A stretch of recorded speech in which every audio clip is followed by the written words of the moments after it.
गुरुकुल। तो दोस्तों 69,000 शिक्षक भर्ती की लेटेस्ट अपडेट के साथ आपके बीच हाजिर हूँ। 69,000 शिक्षक भर्ती में एमआरसी मुद्दे को लेकर आपको पता है कि एनसीबीसी आयोग के माध्यम से भर्ती पर पूरी तरह से स्टे लगा दिया गया था और एक हफ्ते के अंतर्गत सरकार से काउंटर के रूप में दोस्तों संपूर्ण डाटा अवेलेबल कराने के लिए कहा था। तो सरकार ने जो एनसीबीसी को रिपोर्ट देनी थी एमआरसी पर, जिससे 15,000 अभ्यर्थी का हित जुड़ा हुआ था, वो रिपोर्ट दे दी है। उस पर क्या कहा है दोस्तों, अभी आपको दिखाने वाला हूं। एनसीबीसी आयोग ने स्पष्ट कर दिया है, सारी बातें क्लियर हो गई हैं कि 69,000 में किसी भी तरह से दोस्तों चूका नहीं जाएगा। और अगर छात्रों के साथ किसी तरह का 15,000 अभ्यर्थियों के साथ किसी तरह का नाइंसाफ़ी हुई है तो दोस्तों आयोग इस पर भर्ती प्रक्रिया पर पूरी तरह से स्टे रहने देगा। क्या कहा है, संपूर्ण अपडेट कवर करते हैं। वहीं काउंसलिंग छात्रों के लिए विशेष निर्देश जारी हुए हैं। किन छात्रों के लिए हैं, वहीं आज सुनवाई क्या संभव है या नहीं, क्योंकि दोनों जजों की बेंच जो है वो लिस्टेड हो चुकी है। तो सुनवाई के बारे में कवर करने वाले हैं, वहीं काउंसलिंग और नियुक्ति।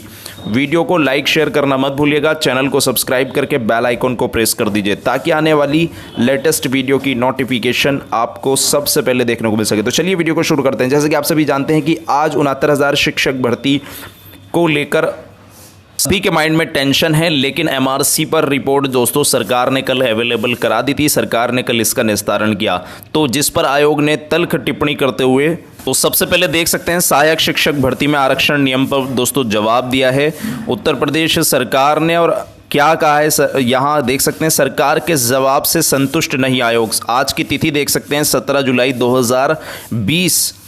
आयोग ने कर दिया है स्पष्ट, सही जवाब ना मिलने तक भर्ती पर रोक रहेगी। आयोग ने क्लियर कह दिया है कि अगर प्रदेश सरकार पूरी तरह से जब तक जवाब सही से नहीं देती तब तक पूरी तरह से भर्ती पर स्टे रहेगा। यूपी सरकार ने राष्ट्रीय पिछड़ा वर्ग आयोग में दिया है दोस्तों यहाँ पूरा रिपोर्ट।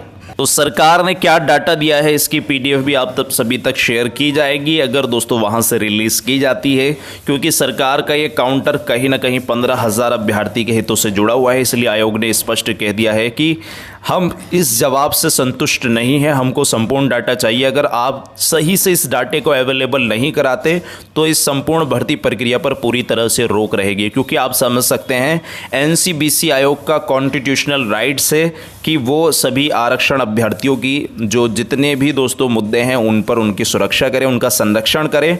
तो ऐसे में आप समझ सकते हैं ये आयोग का कर्तव्य है। तो इसी परिप्रेक्ष्य में आयोग ने एक कदम उठाया है और क्लियरली जवाब दे दिया। और सरकार को सही रूप से यह जवाब देना चाहिए था, सारी बातें स्पष्ट की जानी चाहिए थी, संपूर्ण डाटा भी अवेलेबल कराया जाना चाहिए, तभी दोस्तों आयोग इससे कहीं ना कहीं संतुष्ट होता हुआ नजर आएगा। अगर सरकार ने किसी तरह का कोई झोल नहीं किया है, तो अगर सरकार ने झूल किया है तो 15,000 अभ्यर्थी एनसीबीसी के माध्यम से बताया गया है जिनका हित 69,000 के आरक्षण एमआरसी मुद्दे से जुड़ा हुआ है। तो देखना होगा सरकार कब तक सही जवाब दाखिल करती है। एक तो इतना समय लिया सरकार ने और अधिकारी गणों के माध्यम से, फिर भी इस तरह की प्रक्रिया की गई जिससे आयोग असंतुष्ट नजर आया। वहीं आपको बताता चलूं दोस्तों 69,000 शिक्षक भर्ती में काउंसलिंग छात्र यानी बलिया डिस्ट्रिक्ट के काउंसलिंग छात्रों के लिए निर्देश है कि वो अपने डॉक्यूमेंट्स लेकर आ जाएं। लगातार छात्रों को कॉल आ रहे हैं कि वो अपने डिस्ट्रिक्ट से अपने जितने भी डॉक्यूमेंट्स हैं वो लेकर वहाँ यानी अपनी स्लिप लेकर पहुँच जाएं और अपने डॉक्यूमेंट्स वापस लेकर आ जाएं। तो आप सभी बलिया के अगर हैं तो आप ले आइए। और भी अन्य जगहों पर दोस्तों कॉल करके ऑफिशियली नोटिस ना इशू करके कॉल करके भी डॉक्यूमेंट्स वापस किए जा रहे हैं। तो आप स्वयं जाइएगा तभी दोस्तों डॉक्यूमेंट्स वापस होंगे। आप सभी का क्वेश्चन डीडी को लेकर भी बना हुआ है, तो डीडी आपका बिल्कुल पूरी तरह से सेफ है, निश्चिंत रहिएगा। डीडी में किसी तरह की कोई प्रॉब्लम नहीं होने वाली। वहीं क्या आज सुनवाई है, इसको लेकर आप सभी का संशय बना हुआ है। तो सबसे पहले देख सकते हैं कल ये सुप्रीम कोर्ट में केस दिखाई नहीं दे रहा था, लेकिन अभी फिलहाल सुबह दिख रहा है। डायरी नंबर दोस्तों 11198/2020 Ramsharan versus of state of UP. लेकिन यहाँ देखिए स्टेटस क्या है, पेंडिंग दिखा रहा है हियरिंग का आफ्टर नोटिस फ्रॉम। वही बात यहाँ दोहराई गई है 16/7/2020 की और 11/5/2020। लेकिन दोनों जस्टिस जो हैं उमेश ललित जी और जस्टिस मोहन यहाँ शांतनु गौड़ा सर, इनकी बेंच आज बैठ रही है दोनों की। तो आज सुनवाई होने के चांसेस हैं या नहीं, इसको लेकर स्थिति स्पष्ट नहीं हुई है। ना ही नोटिस में क्लियर किया गया था, ना ही सप्लीमेंट्री में लिस्टेड है।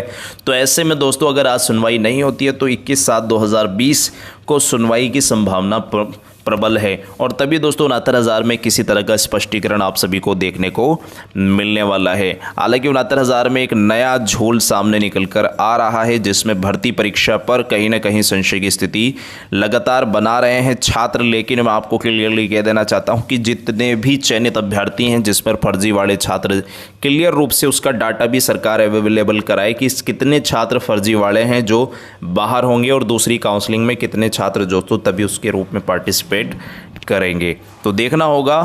काफ़ी ज़्यादा अभ्यर्थी इसको लेकर भी परेशान हैं कि क्या आयोग भर्ती परीक्षा रद्द करा सकता है। ऐसा बिल्कुल भी नहीं है। भर्ती परीक्षा पर केवल स्टे लगाया गया है, वो भी पूरी तरह से नहीं। अगर सरकार संपूर्ण तरीके से सारा डाटा अवेलेबल कराती है तब इस पर से स्टे हट जाएगा, अगर धांधली नहीं हुई है। और अगर दोस्तों चयनित लिस्ट इससे प्रभावित होगी या नहीं, ये बात की बात है। संपूर्ण डाटा अगर अवेलेबल होने के बाद अगर इस तरह का झोल दिखता है तो चयनित पूरी तरह से दोस्तों इससे प्रभावित होते हुए नजर आने वाले हैं। लेकिन ये सारी बातें दोस्तों आयोग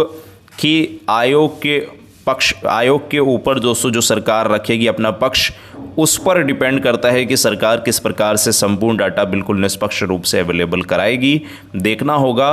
तो 69,000 शिक्षक भर्ती में देखते हैं दोस्तों आगे की क्या प्रक्रियाएं होने वाली हैं। फिलहाल भर्ती प्रक्रिया पर पूरी तरह से एक तरह से छात्रों का संशय लगातार बना हुआ है और सरकार भी अपनी पूरी रणनीति के साथ इस बार उतरने वाली है। वो चाहे 21/7/2020 की सुनवाई हो, जिस पर दोस्तों काउंटर किया जाने वाला है।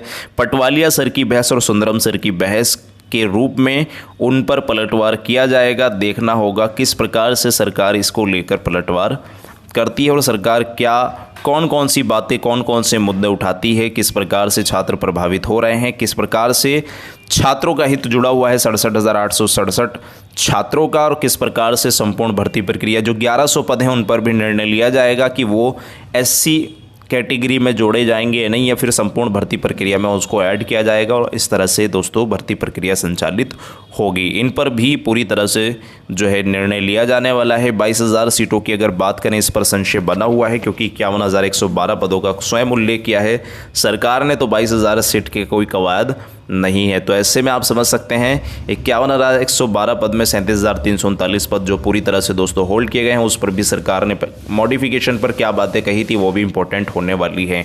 क्योंकि यहाँ सबसे ज़्यादा अभ्यर्थी 2,15,000 जो हैं वो 40-45 से ज़्यादा पर पास हैं, जो 60-65 के बीच में है।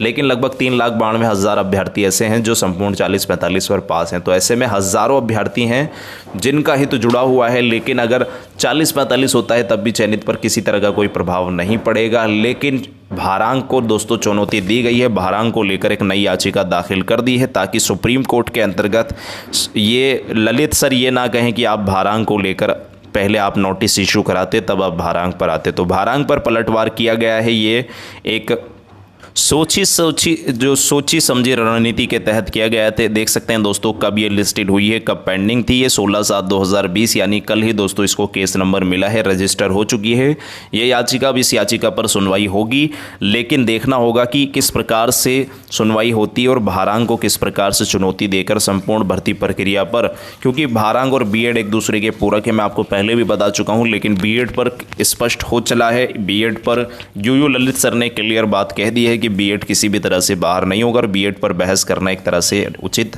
नहीं है।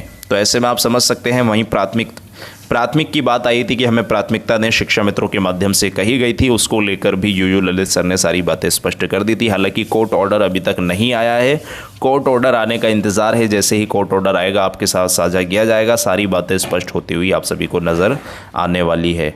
दोस्तों सीनियर अधिवक्ता हरीश साल्वे और मुकुल रोहतगी करेंगे सचिन पायलट की पैरवी, वीसी से होगी दोस्तों सुनवाई। देख सकते हैं यानी 69,000 में ये हरीश साल्वे जी पहले से ही इंगेज थे। अब ये नए मुद्दे में भी दोस्तों यानी अपना इंटरफेयर करने वाले हैं। इनको हायर कर लिया गया है 69,000 शिक्षक भर्ती से अलग। तो ऐसे में इनका वहाँ उपस्थित होना और अपनी बहस को रखना यानी अपनी बातों को रखना कहीं ना कहीं इंपॉर्टेंट होने वाला है। 69,000 शिक्षक भर्ती में देखना होगा कि आखिर ये कौन से मुद्दे उठाते हैं। बीएड लीगल टीम के माध्यम से बीएड सेफ को लेकर इनको हायर किया गया था, लेकिन सरकार के बाद इनको भी सुना जाने वाला है। तो देखते हैं दोस्तों, सबसे पहले सरकार को सुना जाएगा जब भी सुनवाई होगी। तो सुनवाई अगर होने वाली है तब भी आप सभी को साझा कर दिया जाएगा। मिलते हैं नेक्स्ट अपडेट के साथ। वीडियो को लाइक शेयर करना मत भूलिएगा।